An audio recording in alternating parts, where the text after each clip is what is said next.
Now we're going to have Christine Williams come on. She's a brand new mother and the author of a book, 10 Things I Wish I'd Known About Network Marketing. I may have messed that up, but I read the book. Absolutely phenomenal. Everybody should get the book. So there you go. Yeah. So Christine, come on and take it away. Oh, it is really such a pleasure to be with all of you. This is, if you don't know these people, trust me, you want to get to know these people. This is an amazing group of just wholehearted, big living, huge accomplishment, inspiring people. And what's cool is that we're all from all different walks of life. Although I guess up front right now, you're hearing from a few mothers, and I am a new mother, but I'm also an old mother. I in the sense that we're a blended family. We have 7 boys. I also do come from the world of business. I've had my own business previous to this. So I guess you can appreciate I was really, really busy. And I do have a little internal chuckle when people say to me, I'm too busy for this. And my question is, you want to stay that way forever? So you might be here and thinking, it's Friday night. I've had a heck of a week. And you know, I know what that's like, right? But the question is that where I want to stay? And the answer for me was definitely no. I had big plans for my life, but have you ever ended up somewhere and in your life and you're wondering, like, how did I get here? This just was not the design. And interestingly, actually, I had wanted to be a doctor. I'd done physiotherapy. I'd been accepted to med school, but everything went in a different direction. Started having kids when I was young. Fast forward to the age of 30, and I was divorced. I had 4 young boys, you know, under 6 or so at the time. And for the next decade, I really learned the art of struggling and juggling. And it's not just single moms, it's single dads, it's 2-parent families. You know, when you're just looking at the money slipping through and there's never enough, that just gut-wrenching feeling when you look at your kids and you just don't know how you're going to make ends meet. You know, for me, my passion is my family, and it was absolutely heartbreaking to not be able to provide for those beautiful boys properly. And you might be in that point of frustration, and it can make you sad, but it can also make you mad. And I was mad.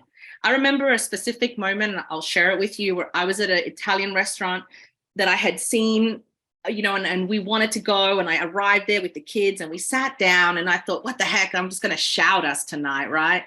Because I just wanted to do something nice for us. And I remember opening the menu and my stomach sinking and thinking, we can't do this. I can't eat here. And I remember looking at my boys sharing a couple of garlic breads. I was starving, but I said to the kids, no, I'm so full. I'm just going to have a water. And I remember the anger as I'm looking around to all these other families. Everyone's laughing, drinking wine. Yeah, another bottle, you know, bring the lobster. And I remember this anger building, thinking, what have I done wrong?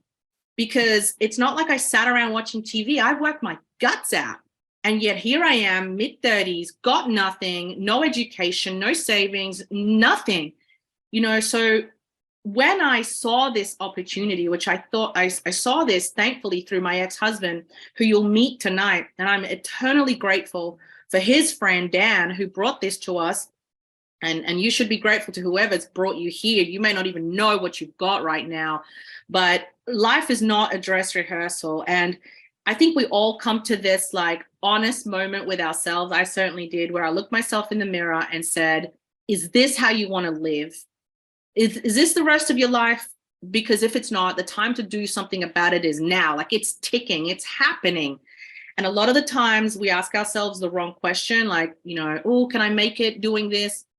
The question I had to ask myself was, what are my chances of making it without this?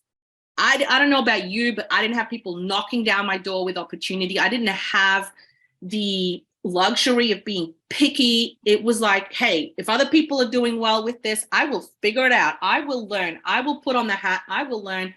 You know why? Because of my kids. And you might be in that situation. And if I'm happy for you, if you have fought, if you're a fighter, if you're struggling, if you're on fire for freedom and for your family, I am happy for you to be here, because this is a good place when you can make something happen. I'll wrap up with this. We have some incredible positioning. If you don't know these products, they will blow your socks off. We are at the fastest growing industry segment of the market is the medical industry, because quite frankly, as we all know, it's not working. So there is huge innovation, huge progress, huge hunger, and the ability to be in this segment of the marketplace with a product that is groundbreaking, that has zero competitor, that you can have the distribution rights across 34 countries. I'm getting goosebumps. That's an insane opportunity that any entrepreneur would recognize. And the result of having jumped into this for us has been just a life of freedom, of choices. I can't even say that without breaking up, because I'm just so proud of what this has done for our family. I worked, I continue to work. I found time in the middle of the night. I have done things that are uncomfortable. I've made a fool of myself, but my boys live with choices. We've traveled the world. We've got our own home. We've been able to have another child, and I'm a stay-at-home mama. And we look at a future with freedom inside a world that is increasingly uncertain, and that is priceless. So thank you so much for having me. I encourage you to just really check this out.